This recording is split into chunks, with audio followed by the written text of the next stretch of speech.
Good morning students, I hope you all are doing well. I am your English teacher. Today I am going to explain you book exercise as well as I solve it. So students, कैसी लगी आपको chapter 4 की story? Chapter 4 क्या है हमारा? Into the future. इसमें क्या था, एक इन्वेंटर थे जिन्होंने एक टाइम मशीन का इन्वेंट किया और उसके बाद वो फर्स्ट ट्रायल पर गए और वो इतनी दूर चले गए कि मतलब अप्रोक्स 8 लाख ईयर्स आगे वो पहुंच गए। ठीक है, इस स्टोरी में हमने ये रीड किया था। यस, अब हम इस चैप्टर की बुक एक्सरसाइज सॉल्व करेंगे। So students, now come on the page number 27. So choose the correct option. First, the actual machine was dash times larger than the model of time machine the narrator had shown इधर। जो actual time machine थी वो उसके model से कितनी ज़्यादा बड़ी थी?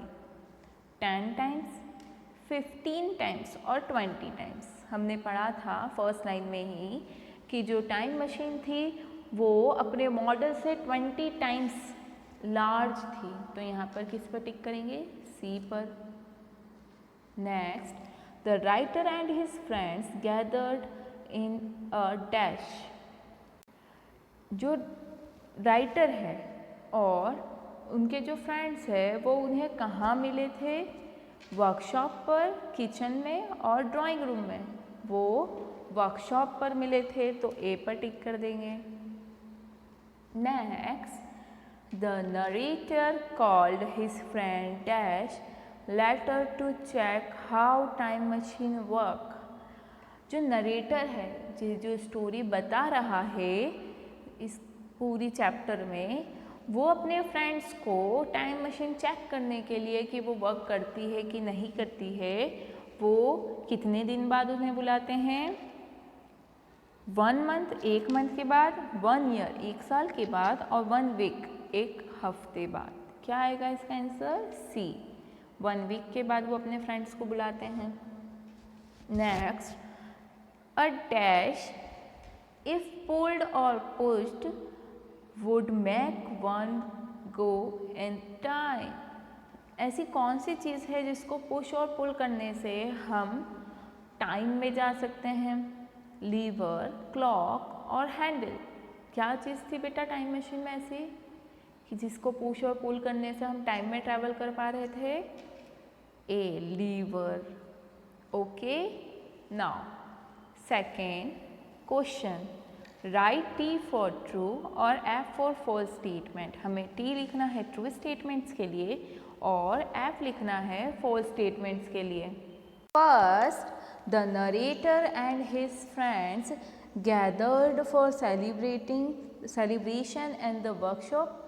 क्या नरेटर और उसके फ्रेंड वर्कशॉप में इसलिए इकट्ठे हुए थे क्योंकि कोई सेलिब्रेशन कर रहे थे वो? No, so it's false statements, तो हमने लिख दिया F. Next, when narrator sits in the chair for the first test flight it was 9:30। जब जो नरेटर थे वो चेयर की सीट पर बैठे थे फर्स्ट टाइम फ्लाइट के लिए, तब 9:30 हो रहे थे क्या? नहीं, तब तो 4 बज के कितने मिनट्स हो रहे थे? 19 मिनट्स हो रहे। तो ये भी कैसा स्टेटमेंट हो गया? फॉल्स स्टेटमेंट्स हो गया। Next, the machine could take people in the past only. क्या मशीन सिर्फ पास्ट में ही ले जा सकती थी लोगों को? नहीं, वो तो फ्यूचर में भी ले जा सकती थी। तो ये भी कौन सा स्टेटमेंट हो गया? फॉल्स स्टेटमेंट हो गया।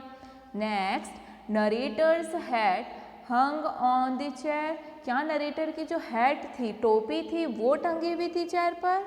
नहीं, नरेटर का तो कोट टंगा हुआ था चोटी पर, चेयर पर। ठीक है, तो नरेटर का क्या हंग था? कोट हंग था। ठीक है, तो ये स्टेटमेंट भी फॉल्स हो जाएगा। Next, narrator was welcomed in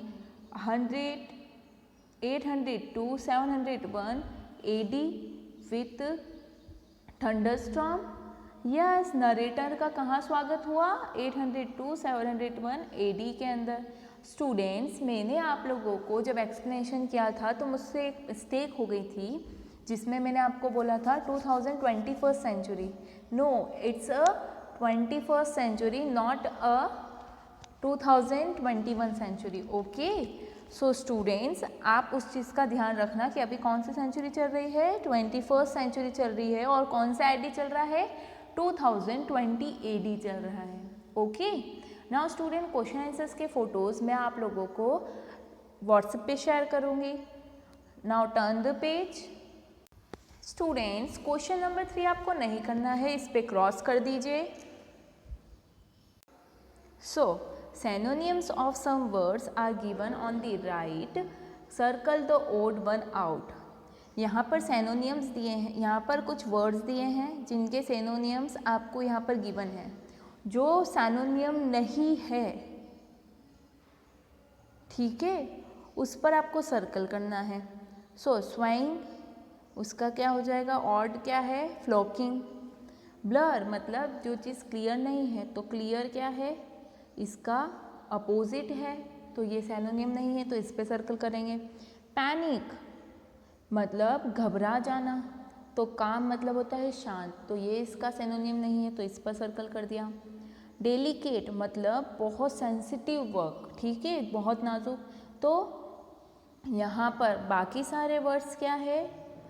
delicate से सैनोनियम्स है, पर अनइम्पॉर्टेंट जो है वो डेलिकेट का अपोजिट है, तो ये सिनोनियम नहीं है, तो ये ऑड है, तो इस पर हमने सर्कल कर दिया। नेक्स्ट है टिंकर। टिंकर का मतलब होता है कुछ चीज़ रिपेयर करना बाकी है, फिक्स करना बाकी है, तो मैंड, फिडल, रिपेयर और फिक्स, ये सभी टिंकर के सिनोनियम है, पर लीव मतलब छोड़ना और अलोन मतलब अकेले, ये दोनों इसके सिनोनियम नहीं हैं, तो हमने क्या किया? इन पर सर्कल कर लिया। आई होप स्टूडेंट्स आपको सिनोनियम्स और पता चल गए हैं, और इनके ऑड आपको पता चल गया, ऑड वर्ड्स कौन कौन से, और उस पर आपने सर्कल कर लिया है। Now come on the page number 29। So choose the correct words from the bracket to complete the following sentences. यहाँ पर कुछ सेंटेंस गिवन है, यहाँ कुछ बॉक्स में वर्ड्स गिवन है, जिसके थ्रू हमको ये सेंटेंस कंप्लीट करना है। This cat is dash than the dog. जो ये कैट है ये डॉग से कैसी है?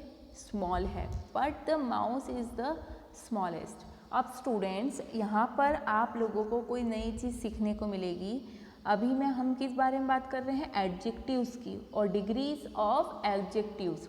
स्टूडेंट्स, जब हम दो चीज़ों के बारे में कंपेयर करेंगे तब हम डिग्री में, जैसे यहाँ पर ER है, EST है, ये पुट नहीं करेंगे, सिर्फ नॉर्मल जो वर्ड है वो लिखेंगे, ठीक है। But the mouse is the dash. देखो अब यहाँ पर क्या हो गया है? द है, तो द कब यूज़ करेंगे? जब हम किसी वर्ड के लास्ट में EST ऐड करें, किसी एडजेक्टिव के लास्ट में हम क्या ऐड करेंगे? EST। तो उसके पहले हम क्या बोलेंगे? द, क्योंकि ये सबसे हाईएस्ट डिग्री है। ओके, तो हमने क्या लिखा? This cat is small than the dog but the mouse is the smallest. पर जो माउस है वो क्या है? सबसे छोटा है। मतलब अब कंपैरिजन किसका हो रहा है? इन तीनों का हो रहा है, ठीक है। जब दो चीज़ों का कंपैरिजन होगा तो हम नॉर्मल वर्ड यूज़ करेंगे, और दो से ज़्यादा का होगा तो हम यहाँ पर हाईएस्ट डिग्री का यूज़ करेंगे। Okay, next, this camping site is the dash.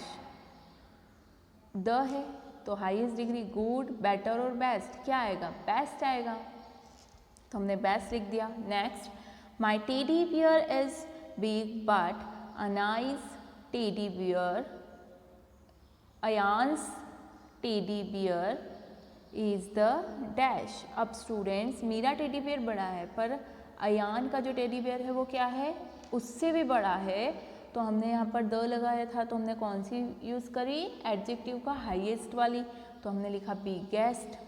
Next, Roy was a dash swimmer than Jill. अब स्टूडेंट्स, यहाँ पर हमने फास्टेस्ट यूज़ किया है। क्यों? क्योंकि यहाँ पर द नहीं लगा था, इसलिए हमने फास्टेस्ट यूज़ नहीं करा। ओके, ठीक है। Next, Rohan was the dash boy, तो द था तो हमने हाईएस्ट डिग्री लगाई, smartest. Next, my aunt makes the है तो फिर हमने कौन सा लिखा, tastiest food in the family. Okay students, adjectives की जो डिग्रीज है उसके बारे में जब ग्रामर में हमारा चैप्टर आएगा डिग्रीज ऑफ एडजेक्टिव्स में, उसमें आपको और ज़्यादा अच्छे से क्लियरली एक्सप्लेन करूँगी। ओके स्टूडेंट्स, आई होप आपको इस चैप्टर की बुक एक्सरसाइज के रिगार्डिंग कोई डाउट नहीं होगा। Okay students, bye bye, take care.